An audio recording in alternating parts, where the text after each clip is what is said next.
Hi అందరికీ నమస్కారం. పశ్చిమ బెంగాల్లో సరికొత్త చరిత్ర లిఖించబడింది. బీజేపీ ముఖ్యమంత్రిగా సువేందు అధికారి ప్రమాణ స్వీకారం చేశారు.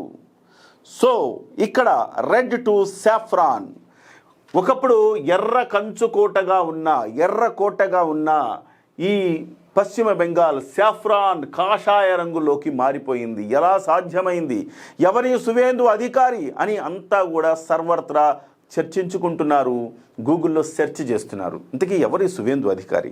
ఎస్, సువేందు అధికారి ఎవరో కాదు, ఒక పొలిటికల్ ఫ్యామిలీ నుంచి వచ్చాడు. కాంగ్రెస్ పార్టీలో ఉన్నాడు. ఆ తర్వాత 1998లో మమతా బెనర్జీ కాంగ్రెస్ పార్టీని వీడి తృణమూల్ కాంగ్రెస్ పార్టీ అనేది పెట్టిన తర్వాత కాంగ్రెస్ పార్టీ కేడర్ మొత్తం కూడా ఇటువైపుకి వచ్చింది. ఆ వచ్చిన వాళ్ళలో సువేందు అధికారి ఫ్యామిలీ కూడా ఉంది. ఇక్కడలాగే అంటే ఇక్కడ మన ఆంధ్రప్రదేశ్లో జగన్మోహన్ రెడ్డి గారు పార్టీ పెట్టాక కాంగ్రెస్ పార్టీ మొత్తం జగన్మోహన్ రెడ్డి గారి వైపు ఎలా వచ్చిందో అక్కడ కూడా అలా వచ్చింది. కాకపోతే అక్కడ మమతా బెనర్జీ మీద ప్రేమతో వచ్చారు, ఒక మంచి నాయకురాలను వచ్చారు. కానీ ఇక్కడ మాత్రం కాంగ్రెస్ పార్టీ మీద కోపంతో, కసితో, రాష్ట్రాన్ని విభజించిందన్న కోపంతో వాళ్ళందరూ కూడా జగన్మోహన్ రెడ్డి వైపు రావటం జరిగింది. అయితే అక్కడ ఆ దశలో వచ్చేసిన సువేందు కుటుంబం ఆ తర్వాత 2001 తర్వాత సువేందు అధికారి మమతా బెనర్జీకి ఒక రైట్ హ్యాండ్గా మారారు.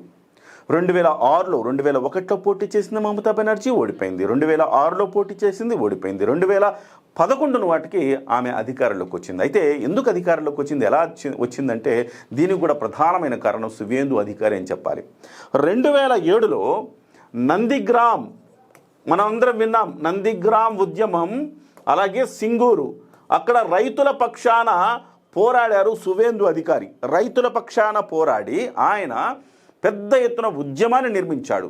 2007లో ఈ ఫ్యాక్టరీల కోసం అప్పటి వామపక్ష ప్రభుత్వం బుద్ధదేవ్ భట్టాచార్య అప్పుడు ముఖ్యమంత్రిగా ఉన్నారు. ఆయన నేతృత్వంలో ఆ రోజు 2007 సందర్భంలో అక్కడ రైతుల భూములు తీసుకునే ఒక ప్రయత్నం చేసిన తర్వాత రైతులకు మద్దతుగా నిలిచి అక్కడ పోరాటాలు చేసి ఉవ్వెత్తున వ్యతిరేకత తీసుకొచ్చిన వ్యక్తి సువేందు అధికారి.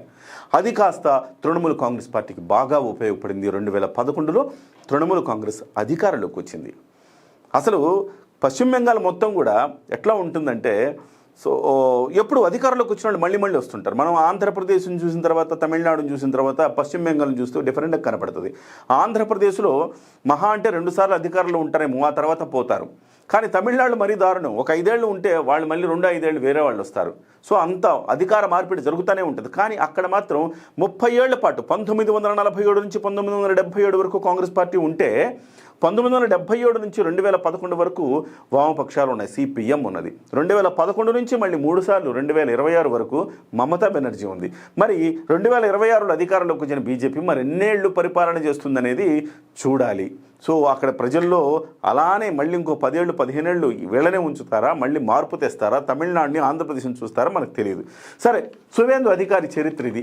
ఇవాళ సువేందు అధికారి మరి అంత రైట్ హ్యాండ్గా ఉన్న సువేందు అధికారి ఎందుకు బయటకు వచ్చేసాడు మమతా బెనర్జీ అంటే 2 కారణాలు ప్రధానంగా కనపడుతున్నాయి. ఒక కారణం ఏంటంటే అభిషేక్ బెనర్జీ అని ఆమె మేనల్లుడిని పార్టీలోకి తీసుకురావటం, పార్టీలో యాక్టివ్ చేయటం, ఆమె తర్వాత వారసుడిగా ఆయన్ని ప్రొజెక్ట్ చేసిన క్రమంలో ఈయన హర్ట్ అయ్యి, సో 2వ ప్లేస్లో ఉన్న ఈయన 3వ ప్లేస్లోకి రావడాన్ని జీర్ణించుకోలేక పార్టీ నుంచి బయటికి రావాలని నిర్ణయించుకున్నాడు.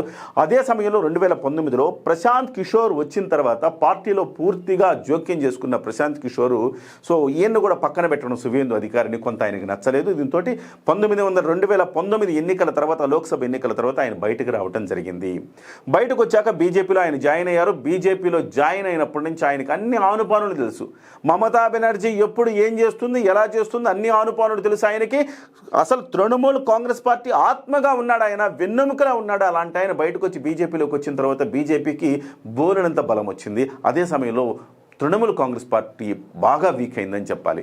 సో అది ప్రధానమైన కారణం. ఇవాళ ఆయన వచ్చేసి అధికారంలోకి తీసుకురాగలిగాడంటే అది ప్రధానమైన కారణం. 2021 ఎన్నికల్లో పోటీ చేశాడు, బీజేపీని రేసులో నిలబెట్టాడని చెప్పాలి.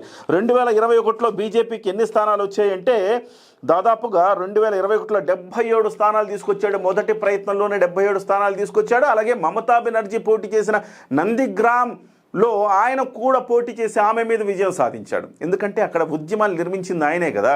సో ఆయనకే మొదటి బలం ఉంటుంది అక్కడ.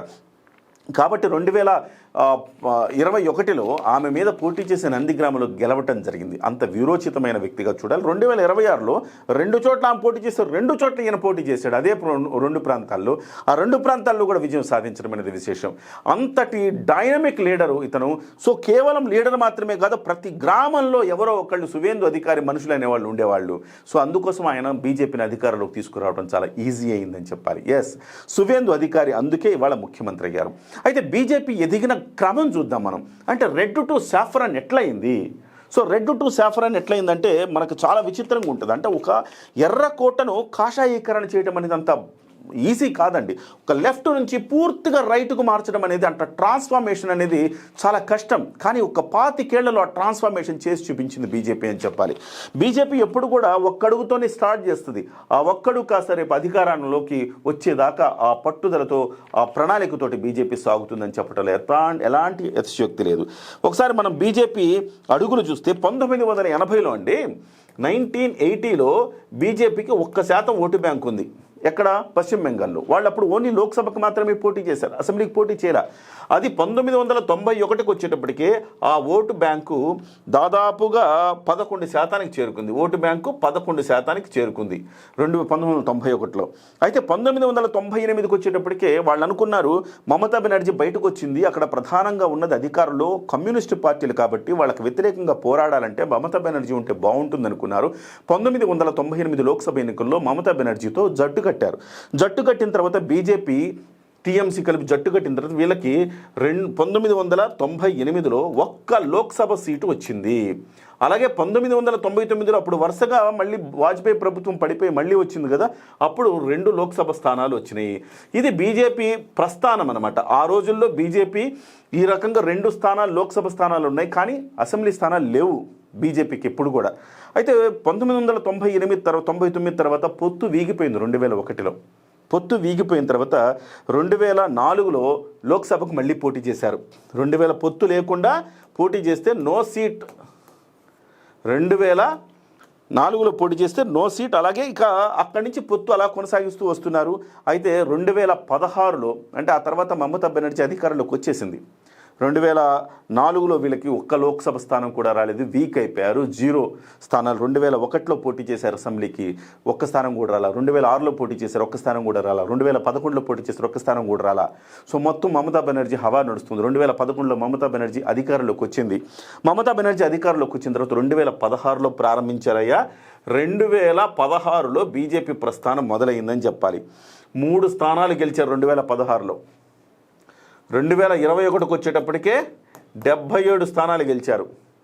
2026కి వచ్చేటప్పటికే 207 స్థానాలు గెలిచారు. ఇది బీజేపీ దశ ఇక్కడ తిరిగింది, ఇక్కడ స్టార్ట్ అయింది. 2016లో స్టార్ట్ అయితే, ఎందుకంటే 2016 సమయానికి వామపక్షాలు పూర్తిగా వీక్ అయిపోయినాయి, కాంగ్రెస్ పార్టీ పూర్తిగా వీక్ అయిపోయినాయి. వాళ్ళు ఎట్లా వీక్ అయ్యారో కూడా నేను చెప్తా. వాస్తవానికి కాంగ్రెస్ పార్టీ ఏంటి, 1947 నుంచి 77 వరకు అప్రతిహతంగా పరిపాలన చేసింది. 77లో వామపక్షాలు వచ్చినాయి, కానీ 77లో వామపక్షాలు వచ్చిన తర్వాత కూడా ఎంతో కొంత వాళ్ళు కొంత ఉనికిని చాటుకుంటూ వచ్చారు. కానీ 2001కి వచ్చేటప్పటికే, అంటే మమతా బెనర్జీ వచ్చిన తర్వాత పూర్తిగా, అంటే వామపక్షాలు కూడా చాలా అద్భుతమైన పెర్ఫార్మెన్స్ చేశాయండి. వామపక్షాలు కూడా ఒక్కొక్క ఎన్నికలో 200 సీట్లకు పైగానే కొట్టాయి. 294కి 200 సీట్లకు పైగా వామపక్షాలు కొడితే కాంగ్రెస్ పార్టీ 60 సీట్లు 70 సీట్లు అలా గెలుచుకునేది. కానీ 2001కి వచ్చేటప్పటికి ఏమైంది, అప్పటికే మమతా బెనర్జీ ఎంటర్ అయిపోయింది 1998లో. దీంతో గణనీయంగా సీట్లు తగ్గిపోయినాయి. 2001లో కాంగ్రెస్ పార్టీకి 26 సీట్లు, ఆ తర్వాత 6లో 21 సీట్లు, 2011లో 42 సీట్లు, 2016లో 44 సీట్లు. ఇక్కడతోటి కాంగ్రెస్ పార్టీ పరిసమాప్తం 2016 తోటి. ఎందుకు మనం మాట్లాడుకున్నాం కదా, 2016లో ఇక్కడ బీజేపీ 3 స్థానాలు గెలుచుకుంది. అంటే బీజేపీ ప్రభ పెరుగుతోంది. అంటే 2016లో కాంగ్రెస్ పార్టీ 44 తీసుకుంటే 2021లో బీజేపీకి 77 వచ్చినాయి. అదే సమయంలో కాంగ్రెస్ పార్టీకి 0 వచ్చినాయి 2021లో. అంటే కాంగ్రెస్ పార్టీ అక్కడితో పరిసమాప్తం అయిపోయింది. సో కాంగ్రెస్ పార్టీ ఓట్లన్నీ కూడా ఇట్లు బీజేపీ తెచ్చుకుంది. ఎందుకంటే మమతని కొట్టేవాడు ఎవడున్నాడు అనుకుంటే అక్కడ కూడా మన రాష్ట్రంలో లాగారండి. జగన్ను కొట్టేవాడు ఎవడంటే చంద్రబాబు, చంద్రబాబును కొట్టేవాడు ఎవడంటే జగను. ఇలా మాట్లాడుకోవడం వల్ల 2019లో పవన్ కళ్యాణ్ గారు ఓటమి ఎదురైంది. సో అందుకే ఇక్కడ కూడా ఏం జరిగిందంటే ఇక్కడ మమతను కొట్టేవాళ్ళు ఎవరు అంటే వామపక్షాలు వీక్ అయిపోయినాయి, కాంగ్రెస్ పార్టీ వీక్ అయిపోయింది. మరి ఎవరు కొట్టారా? బీజేపీకి ఇద్దాం అనుకున్నారు. అందుకే 2021లో బీజేపీకి 77 స్థానాలు ఇచ్చారు. 2026కు వచ్చేటప్పటికే మమత మీద విపరీతమైన వ్యతిరేకత ఎంత అంటే ఒక గూండా రాజు నడిచిందని చెప్పాలి. హిందువుల్లో ఎస్పెషల్లీ హిందువుల్లో చాలా అసహనం వచ్చింది. రోహింగ్యా ముస్లింలను తీసుకురావటము, ముస్లింలకు ఎక్కువగా పెద్దపీట వేయటము, వాళ్లకు ఎక్కువగా అధికారం ఇవ్వటం, వాళ్ళ విచ్చలవిడితనం కావచ్చు, వాళ్ళు చేసే దాడులు కావచ్చు, బీభత్సంగా ఒక గూండారాజు నడిచిందని చెప్పాలి. అరాచక పరిపాలన 2021 నుంచి 26 వరకు ఈ అరాచక పరిపాలన కారణంగా బీజేపీకి 207 స్థానాలు వచ్చినాయి. సో ఇది కాంగ్రెస్ పార్టీ అక్కడ ఫినిష్ అయిపోయింది, బీజేపీ లేచింది. అదే సమయంలో కాంగ్రెస్ పార్టీతో పాటు యాజ్ ఇట్ ఈస్గా వామపక్షాలు కూడా ఫినిష్ అయిపోయినాయి. వామపక్షాలు 2011 వరకు ఉన్నాయా? 11 తర్వాత వామపక్షాల పరిస్థితి ఏంటి? 2011లో 62 స్థానాలు, 2016లో 32 స్థానాలు, 2021కి సేమ్ 21కి వచ్చినప్పటికే వామపక్షాలు సిపిఐ కూడా 0 స్థానాలతో పడిపోయింది. సో ఈ రకంగా వామపక్షాల చరిత్ర ముగిసింది, కాంగ్రెస్ పార్టీ చరిత్ర ముగిసింది. సో వాళ్ళ 2 ఓట్లు బీజేపీ తీసుకుంది. సో మమతా బెనర్జీని పక్కకి నెట్టింది. ఇవాళ బీజేపీ గద్దెనెక్కింది. చూసారా, కాషాయీకరణ అంత తేలిగ్గా జరగలేదండి. 2 పార్టీలను ఎలిమినేషన్ చేస్తే బీజేపీ వచ్చింది. మీరు గమనించండి బీజేపీ ఎట్లా పెనట్రేట్ అయింది అంటే ఒక పార్టీని ఎలిమినేషన్ చేస్తే తప్ప బీజేపీ రంగంలోకి రాలేదు. అందుకే బీజేపీ అనుకుంటుంది అన్నా డిఎంకేని ఎలిమినేట్ చేద్దాం అనుకుని బీజేపీ అనుకుంది. ధృతరాష్ట్ర కౌగిలించుకుందామని అనుకున్నది. సో ఒకవేళ గనక మొన్న విజయ్ కాకుండా డిఎంకే వచ్చి ఉండుంటే, అన్నా డిఎంకే వీక్ అయి ఉంటే, బీజేపీ కొన్ని సీట్లు ఎక్కువ గెలిచి ఉంటే బీజేపీ అన్నా డిఎంకేని తనలో కలుపుకునేసేది. ధృతరాష్ట్ర కలుపుకునేసి బీజేపీ డిఎంకేకి వ్యతిరేకంగా బీజేపీ ఎమర్జ్ అయ్యేది. కానీ మధ్యలో విజయ్ రావటం వల్ల బీజేపీ ఆశలు గల్లంతైనాయి.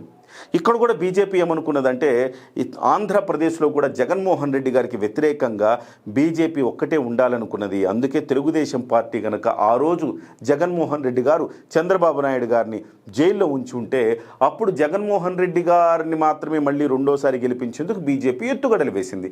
తద్వారా వీక్ అయిపోతే తెలుగుదేశం పార్టీని తనలో కలుపుకుందాం అనుకున్నది. కానీ ఇక్కడ కూడా మళ్ళీ అక్కడ విజయ్ ఎట్లయితే దెబ్బ కొట్టాడో ఇక్కడ బీజేపీ అవకాశాలని ఇక్కడ పవన్ కళ్యాణ్ దెబ్బ కొట్టాడు. పవన్ కళ్యాణ్ ససేమిరా ఒప్పుకోకుండా తెలుగుదేశం పార్టీతో పొత్తు పెట్టుకుని తెలుగుదేశం పార్టీకి పునరుజ్జీవం కల్పించాడు. సో తద్వారా ఇవాళ బీజేపీ ఒక తోక పార్టీ లాగా మారి అధికారంలో భాగస్వామిగా మారింది తప్ప లేదు. అయితే బీజేపీ స్ట్రాటజీ అంతా ఇట్లానే ఉంటుంది. ఒక పార్టీని ఎలిమినేట్ చేసి ఆ ప్లేస్లోకి బీజేపీ రావాలని ట్రై చేస్తూ ఉంటుంది. సో ఈ దక్షిణాదిన మాత్రం బీజేపీకి మింగుడు పడని పరిస్థితి అని చెప్పాలి. చాలా వరకు ఈశాన్య రాష్ట్రాలని బీజేపీ కాంకర్ చేసింది. సో అలాగే చాలా రాష్ట్రాలు ఉత్తర భారతాన బీజేపీ ఆక్రమించుకున్నది. కాకపోతే దక్షిణాది మాత్రం ఒక కర్ణాటక తప్ప మిగతా 3 రాష్ట్రాలు ఇంకా మింగుడు పడలేదని చెప్పాలి. 4 రాష్ట్రాలు తెలంగాణ, ఆంధ్ర, తమిళనాడు, కేరళ. కానీ తెలంగాణ మాత్రం కొంత అవకాశం ఉన్నా కానీ చేజేతుల 2023లో పోగొట్టుకుంది. కాకపోతే ఈసారి మాత్రం గట్టిగా తెలంగాణలో కొట్టాలన్న కృతనిశ్చయానికి బీజేపీ వచ్చింది. మరేం జరుగుతుందో చూద్దాం. ఎట్టకేలకు బీజేపీ అనేది పశ్చిమ బెంగాల్ రావటం అనేది కొంతవరకు మంచి పరిణామం అని చెప్పాలి. ఎందుకంటే అది బార్డర్ స్టేట్ కాబట్టి రోహింగ్యా ముస్లింలందరినీ కూడా గతంలో మమతా బెనర్జీ ఎలా తీసుకొచ్చి వివిధ రాష్ట్రాలకు ప్రవేశపెట్టారో అలాంటి పరిస్థితి లేకుండా ఇప్పుడు గట్టి కాపలా కాసి దేశ భద్రతకు ఒక రకంగా ఒక భరోసా బీజేపీ గెలవటం అని చెప్పాలి. పశ్చిమ బెంగాల్ ప్రజలకు మనం సలాం చేయాలి.